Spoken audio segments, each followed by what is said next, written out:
Hello, welcome. Welcome. This is the global community for adults who are healing CPTSD, adults who are healing from repeated relational trauma. And oftentimes, this repeated relational trauma begins in childhood, not always. But here on this particular YouTube channel, we do talk a lot about healing CPTSD as an adult who also experienced repeated relational trauma beginning in childhood. So tonight, specifically, many of you who are here in our community for our discussion time weekly on Mondays, and those who are here listening or consuming, spending time on the replay. Many of you have been here with us for almost 10 years, and you know that we focused specifically on adults who were healing from childhood sexual abuse. And we did that for several years until my channel got shut down, and the powers that be, I was unable to even log into my account because the spiders that crawl the site that look for keywords thought that this channel was something that it was not. And so that misunderstanding led to the collective healing of this community in speaking about healing from childhood sexual abuse through the lens of a greater collective trauma and individual trauma under the umbrella of repeated relational trauma, also known as complex trauma or complex PTSD or CPTSD, also referred to as developmental trauma or DTD or developmental trauma disorder. So I'm letting you all know this at the beginning of this particular video for a reason, and that is that we're sort of going back to our roots tonight. Dr. Ariel Schwartz is discussing our healing strategy. And specifically tonight, we are talking about adults who are choosing to heal and move through their trauma and create a life they love after having experienced childhood sexual abuse. So please take an opportunity to check in with your nervous system and ask yourself if this particular media that you happen to be listening to or partaking in is going to be helpful for your nervous system. Please check in with yourself and ask yourself if having a healing discussion right now about adults, us, you, me, who are healing from childhood sexual abuse. I am a survivor of childhood sexual abuse, and I have been healing as an adult from multiple incidents of repeated relational trauma. Some of the earliest trauma was childhood sexual abuse. So with all that being said, we are going to talk today about healing childhood sexual abuse as an adult and how that may have shaped the view of your life or your future. And we will be doing what we usually do on Mondays, which is regulating the nervous system. But I did want to let you know ahead of time that we're going to delve a little bit deeper than usual today. And we will be discussing specifically childhood sexual abuse. And if that's not something that you are finding particularly helpful for your own healing journey right now, then please just skip it. I'm so glad you're here. You are welcome here with us. And at the same time, I really want to make sure that you are doing what is best for you at all times. because this time here is for you and you alone. You are the one that knows what you need for your healing journey.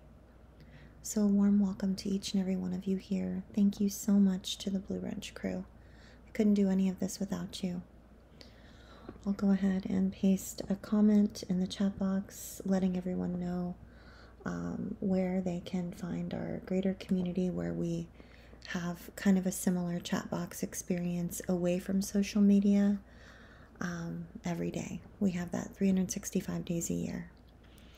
And this channel is sponsored by the Foundation for Post-Traumatic Healing and Complex Trauma Research. And it's an honor to be here with you. For those of you who don't know me, my name is Athena, and I am a survivor of childhood sexual abuse, and I am healing CPTSD. And I am creating a life that I love. I am cultivating safe relationships and establishing and maintaining healthy boundaries in my life. I'm learning how to feel safe in my body. I'm learning how to regulate my nervous system and my emotions. And I'm learning how to sit with the distress that is caused by having experienced decades of repeated relational trauma, not even knowing that that's what it was. So if any of this sounds familiar or it sounds interesting, then you're in the right place, and I'm so glad that you're here. So what we have been doing lately on Mondays is we've been doing some breath work together.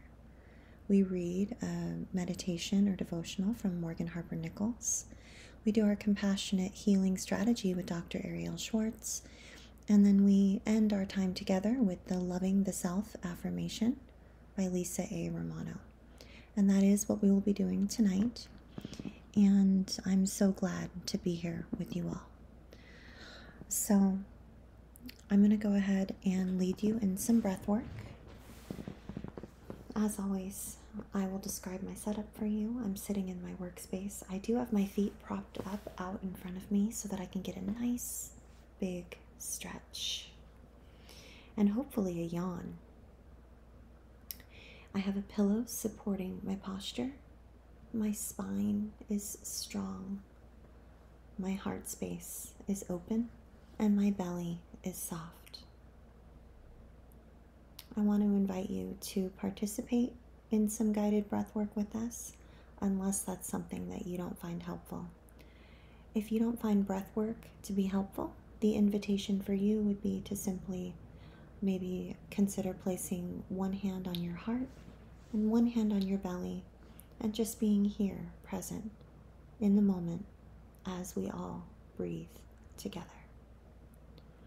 We will be doing a 4-7-8 breath where we inhale for 4 counts, we hold for 7 counts, we exhale for 8 counts.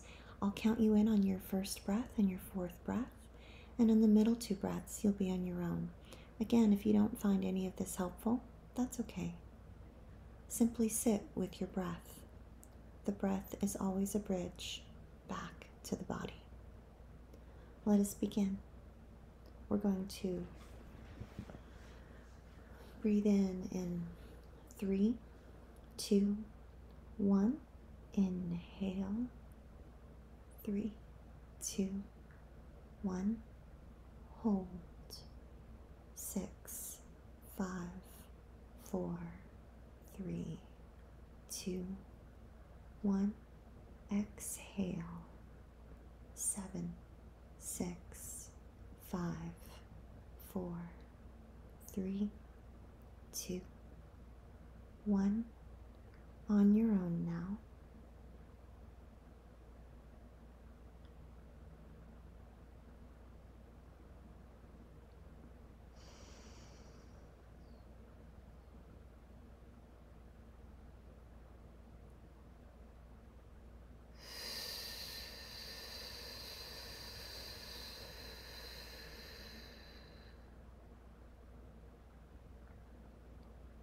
Again.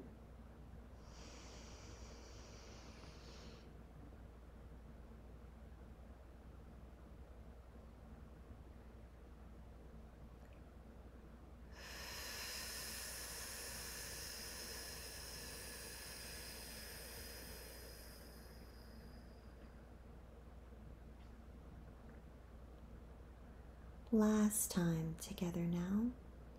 Inhale in 3, 2, 1. Breathe in. 3, 2, 1. Hold. 6, 5, 4, 3, 2, 1.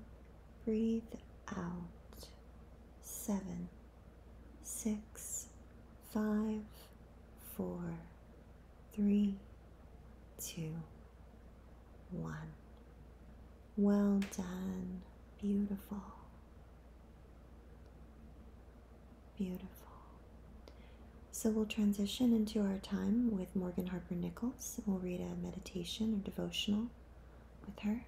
I want to check in and make sure you can hear me, okay?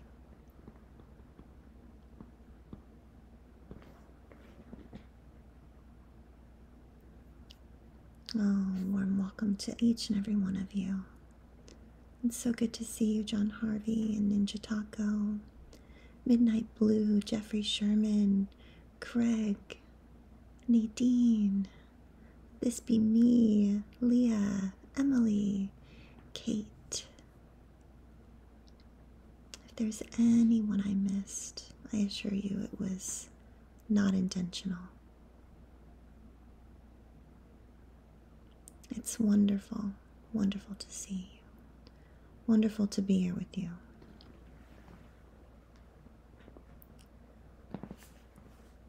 So Morgan is inviting us to consider what it might look like to not overgive and overdo, and to simply just be, and to allow ourselves the space and the grace that we need when we need it, unapologetically. Again, the theme that we have is boundaries. And here we go. Morgan says, may you always remember that even when you have things to do, you are free to also seek out ways to conserve your energy. Think of a single candle that burns brightly, but it can only burn for so long. There will be time for that candle to be lit again, but there's also time for it not to be. Sometimes backing away from something can be hard, because even though we know it's taking a lot of energy, there might be a fear that we look irresponsible if we are not able to show up fully at the rate or level that others might expect.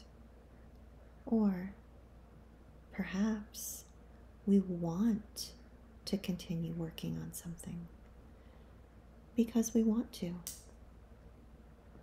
But deep down, we know that our energy is being drained and we need a break. It can be hard to prioritize conserving energy. So here is something to reflect on.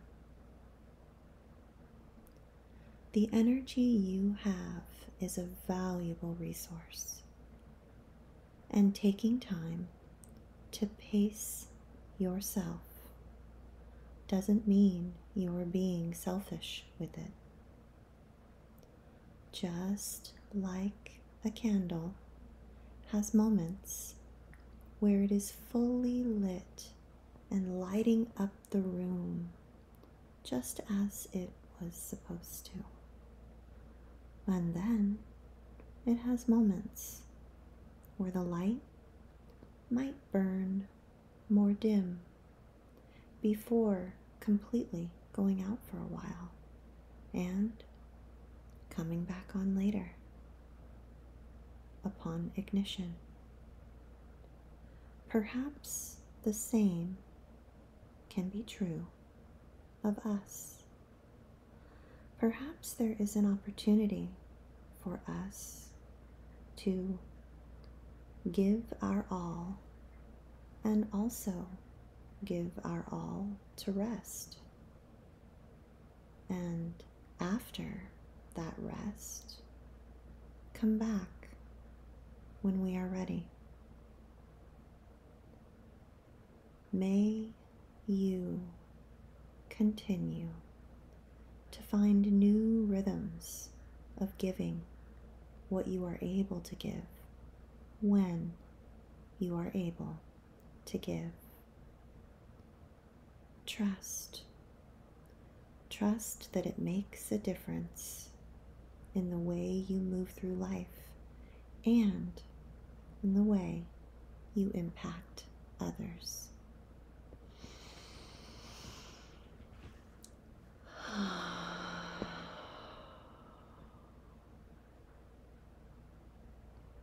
I love Morgan.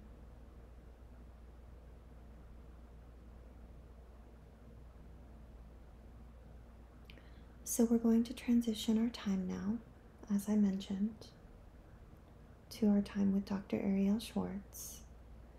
And again, please feel free to check in with yourself and ask yourself if the topic of healing childhood sexual abuse feels helpful and supportive for your unique healing journey. Our healing strategy today is resetting the responsibility. We start our time today with 2 vignettes. One is Sam's story, and he is sharing a bit of his truth, and then we hear what Dr. Ariel Schwartz has to say to him.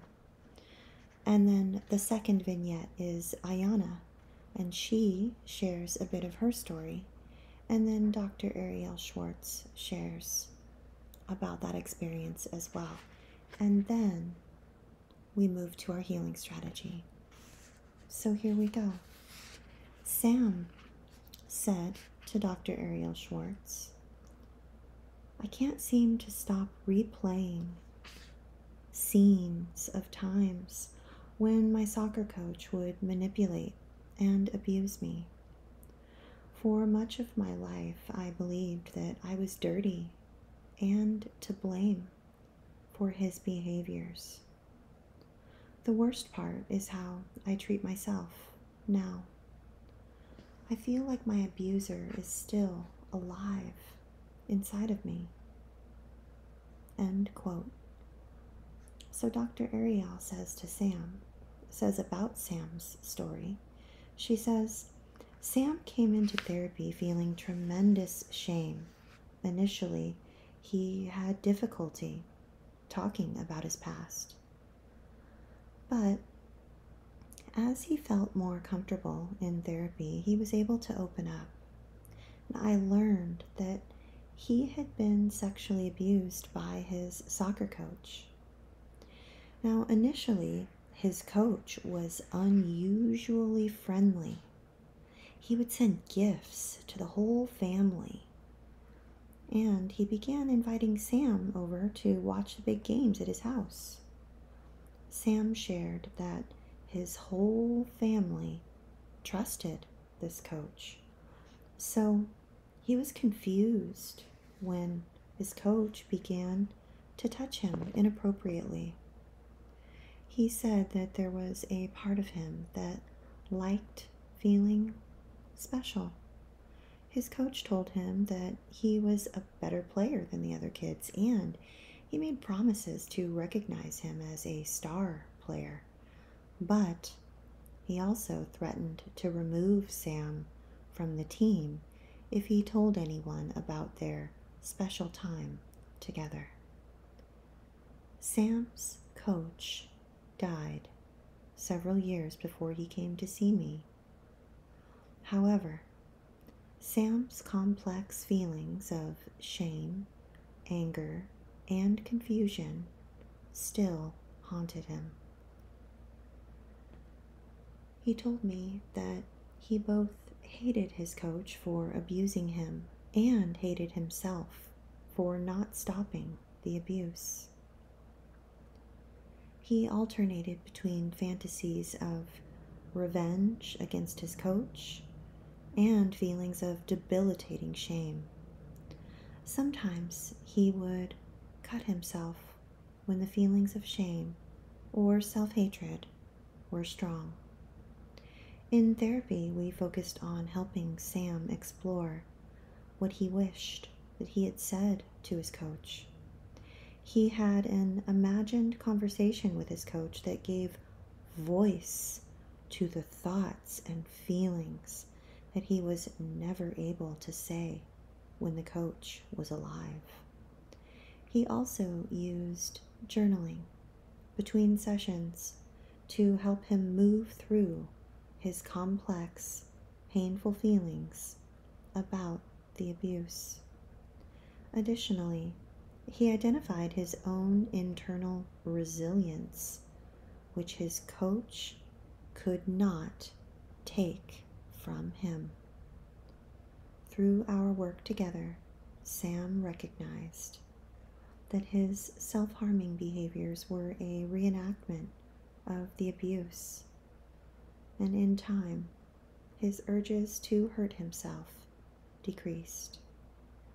Sam had spent many years trying to make sense of events that were senseless. Ultimately, he needed to confront a painful truth that no matter how hard he tried, he could not change the past. However, now he was able to move forward with his life. So just checking in with you and wanting you to know that my hand is on my heart and I'm witnessing you compassionately if you identify with Sam's story. I know that I do. And last week on the replay, the video right before this one, we had some journal prompts that were very powerful. And thank you all so much for messaging me over in the community and letting me know how those journal prompts had affected you. Some of the journal prompts were, when you hurt me as a child, I felt.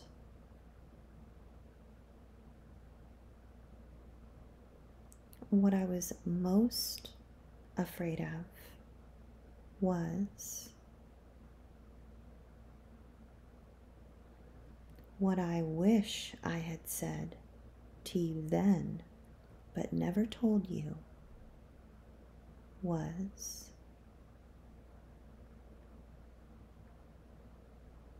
and what you could never take from me is.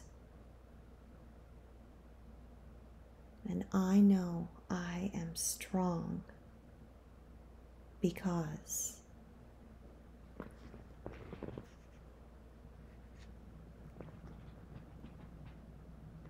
So our second vignette is Ayana. And Ayana shares with Dr. Ariel Schwartz. She says, he told me that I was his special girl, but what he did with me was unforgivable. For many years, I carried the belief that I had done something wrong. Only now do I realize that he was the one who was doing something wrong. So in therapy, Ayana shared her story of being sexually abused as a child by her father. And when Ayana came to see Dr. Ariel Schwartz, she carried the burden of believing that she had been responsible for the abuse. She inaccurately believed that she was at fault because she had not said no or told anyone about what was happening, even though she knew what was happening wasn't right. Therapy helped Ayana to recognize that her feelings of shame and self-blame were signs that she carried a distorted sense of responsibility for the abuse. She told me that for years she believed her father could read her mind and that he would know if she told someone. And now she could acknowledge that that was a childhood fantasy that she needed to rely upon to survive, because she had nowhere else to go for support. Therapy helped Ayana to remember that she had been just a child then. She hadn't been able to say no or to stop the abuse because she had felt frightened and powerless. But now, as an adult, she could make different choices. She began to feel compassion for herself as a little girl, telling herself that it wasn't her fault, that it was never her fault. So this week's healing strategy focuses on remembering the fact that we were just children. And it's now time for us to return the responsibility for the abusive behavior to the abuser. You might find it beneficial to pause if this is feeling overly stimulating for your nervous system, or you may continue to stay, of course, here with us, but please consider talking about this with your trauma therapist, making sure that you're checking in with yourself and not pushing yourself too hard. The last thing I want is for you to be triggered by such a sensitive topic. So we're going to explore some more prompts, and some of these prompts can feel empowering, but also can bring up some feelings of sadness and grief for the childhood that we wished we would have had. So if you have feelings that come up that feel like you wish things were different and you feel sad and upset, please just know that this is absolutely common and understandable. And I know for me, I've had a tremendously long grieving process as I've grieved the childhood that I never had, the loved ones that I never had a connection with, the safety that I deserved that I never got, the loving mother, the attuned and present father. I never had any of those things. Okay? So if that is you, just know that you're not alone, and I see you, and my hand is on my heart, and I'm witnessing you compassionately. I really want to acknowledge that where you find yourself today has been a long, long road, and however you're feeling is valid. I have deep empathy for your journey and your process. I too have my own journey and my own process. I honor you, and I honor your process. Let us have these prompts together. First prompt is: explore any ways that you felt responsible or felt ashamed for the abuse you experienced as a child. Maybe you blame yourself because you didn't say no, didn't tell anyone, allowed it to continue, or your body responded sexually to the abuse. Pause and explore any ways that you felt responsible. Recognize that the body is biologically wired to respond to human contact, even during abusive situations. This can lead us to having deep feelings of confusion, especially because we were children. We were children who experienced sexual abuse. A physical response from the body does not equate with consent, and it is not an invitation for sexual touch, ever. Please remind yourself that you were just a child and that all children are dependent upon the adults they have in their lives.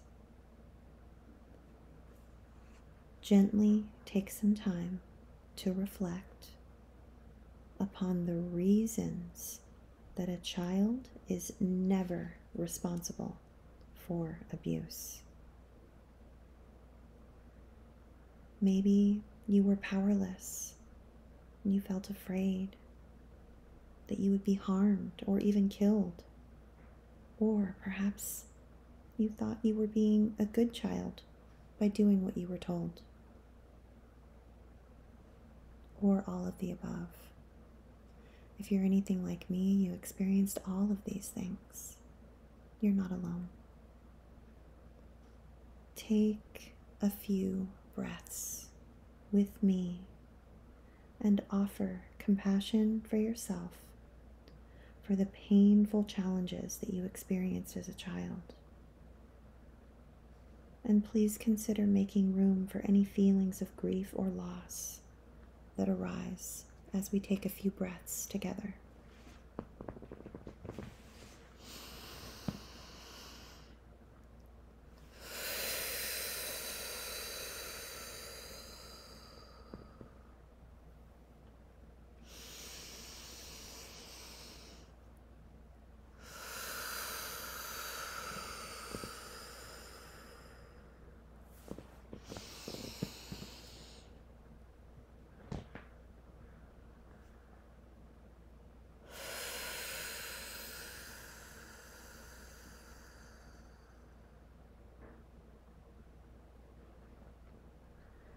We're going to end our time together today with Loving the Self affirmation by Lisa A. Romano.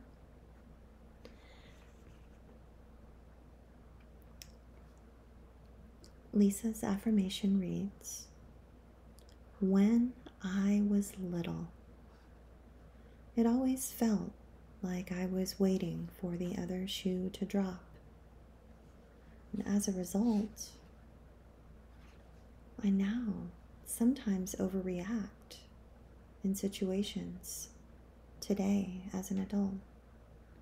I don't always realize I'm reacting to old wounds, pain, or anxiety I felt I may have needed to stuff inside a long time ago. But today, I am becoming aware of the idea that I have the ability to detach from anger or any old pains from my childhood.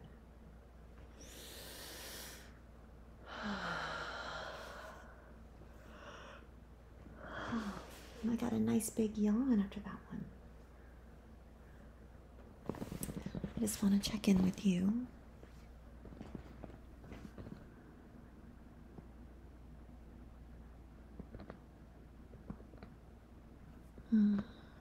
Yes, Emily says, I think it's more anger, fury at the shit I have to clean up because it took me so long to understand how it was affecting me as an adult.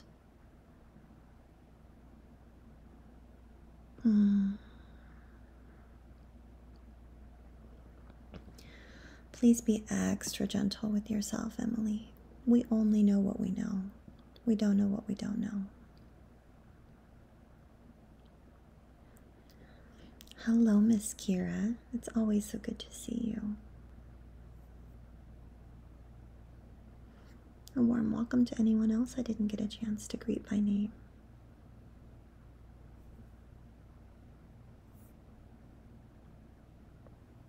My hand is on my heart. It's great to see you, Recovery Buddy. It's wonderful to be here with you all.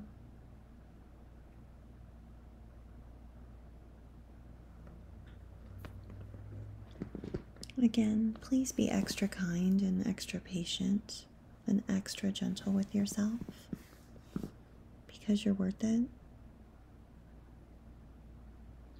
I look forward to being back here with you next Monday and every Monday, 7 p.m. Eastern. And thank you for spending this time with me. We are healing trauma.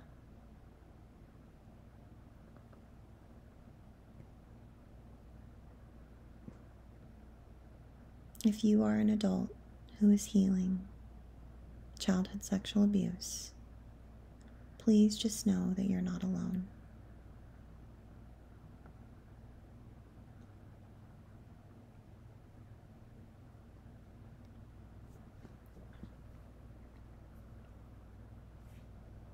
I'll be back here with you on Monday, next Monday and every Monday, 7 p.m. Eastern, or I'll see you over in our community. I am sending you so much love and so much compassion. Thank you for being in my life and for allowing me to be in yours. Good night, everybody.